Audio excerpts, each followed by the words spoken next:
This is Rosina Starr. Welcome to my channel. We are going to cover why a narcissist cheats. It's not a matter of if, it's a matter of when. These people have it in their makeup. They're going to do it.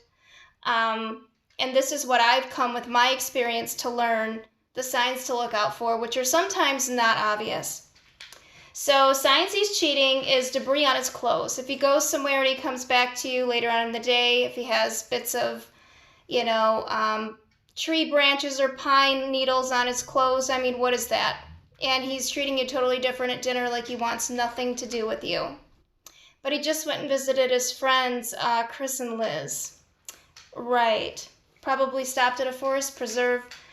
Strange smells on him. That's very strange. My narcissist sometimes would have a reeky smell. I think he was really overweight, but he did have an unpleasant odor to him, almost always, especially when he was drinking. Does his car look like a messy hotel and the maid never goes there? Yes, I think a mess sometimes hides things that the narcissist doesn't want you to see. A mess hides what they don't want you to necessarily see in plain sight.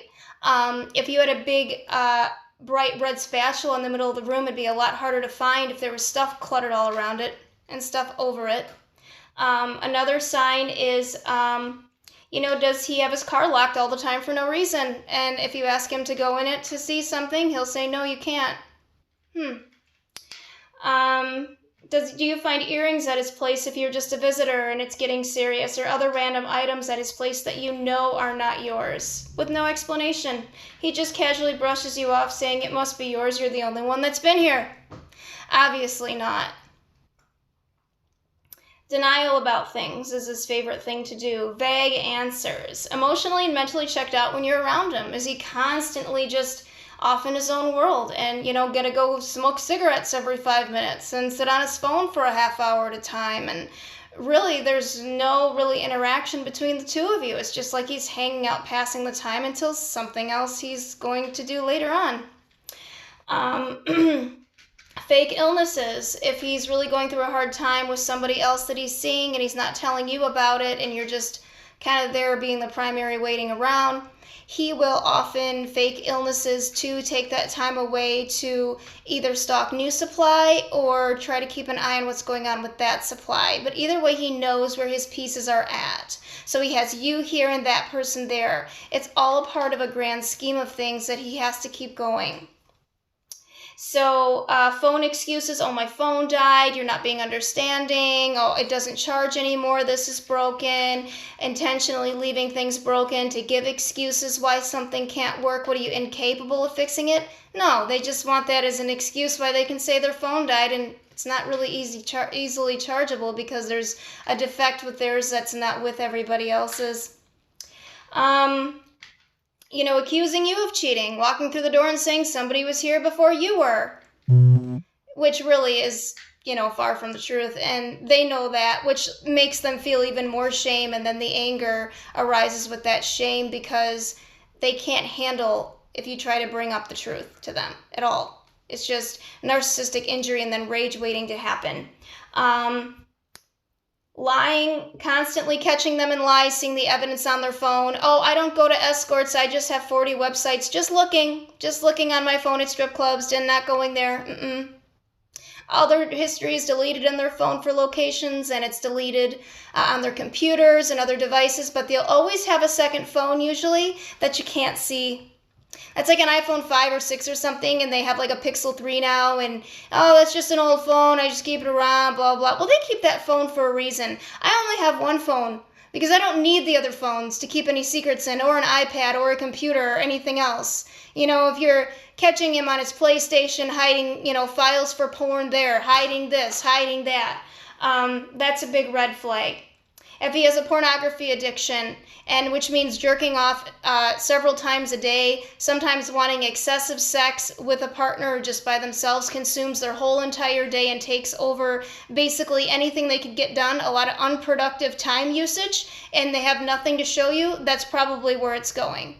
And if you watch enough porn, it rewires your brain that you want to go out there and try these things with real people. And as you know, it builds a tolerance to desensitize the guys as well. So, you can't go through their stuff. You can't go through their phone. If you ask, it's a fight. Getting constant UTIs and yeast infections or bacterial vaginosis, trying to screw around with these people, even protected with condoms, you can still get a bacteria on the outside of you, or even yeast that goes on the outside of the skin, which is really something that you don't want to have a frequent interaction with. I mean, condoms do protect, but they don't protect everything, especially if they're doing anal and getting bacteria all on the outside of that area, and they don't wash really well, they don't clean themselves properly. A lot of them have very bad hygiene, and then you're having them as a later on encounter that day. You think that bacteria isn't going to affect your area, even around it? That's a sign. Probably will. And it has happened to me several times. So if they're bisexual, and even a closeted bisexual, this can mean that they are definitely cheating with more than one person, and often guys and girls, which is absolutely disgusting to me to find out. Yes, I had a man that had a yeast sore on his anus, and he swore it was from me because I had a yeast infection once upon a time, and I had actually paid a doctor on demand to tell me the only 3 ways you get yeast sores with a normal immune system, because he doesn't have AIDS, is from a dirty sex toy, unprotected anal sex, or rimming. Isn't that disgusting? But that's the truth. And see, they can't handle the truth, so I couldn't tell him that, but I actually took a picture and saw the proof of it. So that freaked me out to never be with him that way again, right? They use their family to disappear at a moment's notice. They can go have a cigarette and just say, I really got to get to my mom's today, or I just came from my mom's and I got to go back there later, or, I got to help them with something. I got to plug in the refrigerator for them, something stupid. You're just supposed to believe all the lies and agree. That's another sign they're cheating.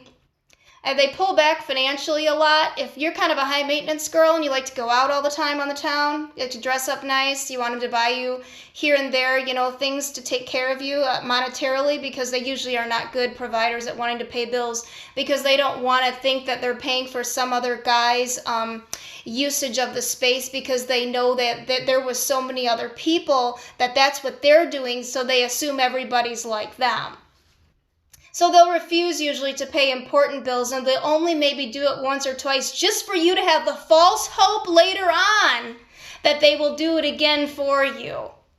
They'll only do things because they want you to beg and plead for it later, because they know what it means to you, or for them to take it away, to be superior, to say, I'm the boss.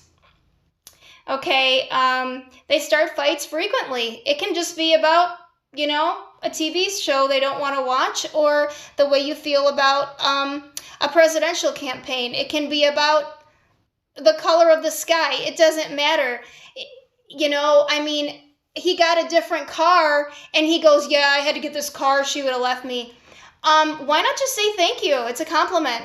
Already right there, not being able to receive compliments is a red flag as well. Acting entitled to show up and have access to you whenever they please. It's okay for them to cheat, but you're not supposed to cheat. They have paid the price to be the boss in their minds, and they want you on command, always waiting, always waiting.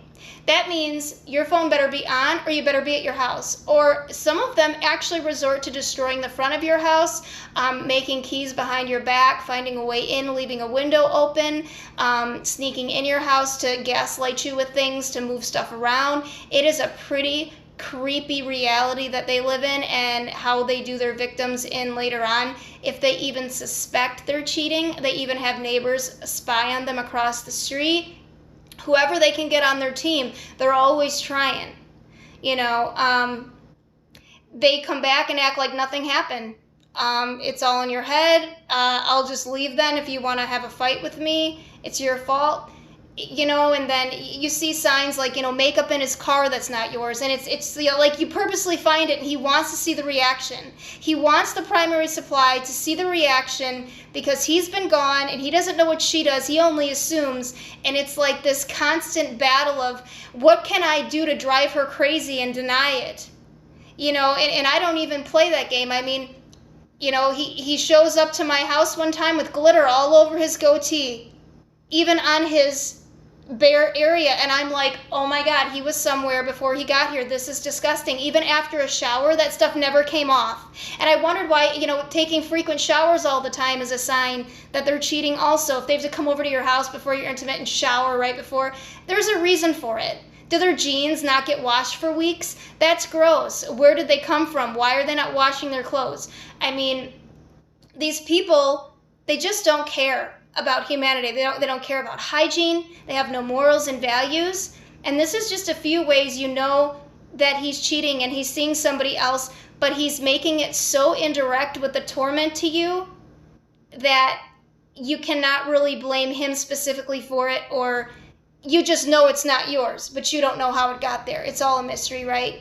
Well, take yourself out of that world and reassure yourself you deserve better. And let whoever have him, because you know he's not going to be happy there either. This is the signs of cheating, and I'm sure there'll be other ones in later videos I share.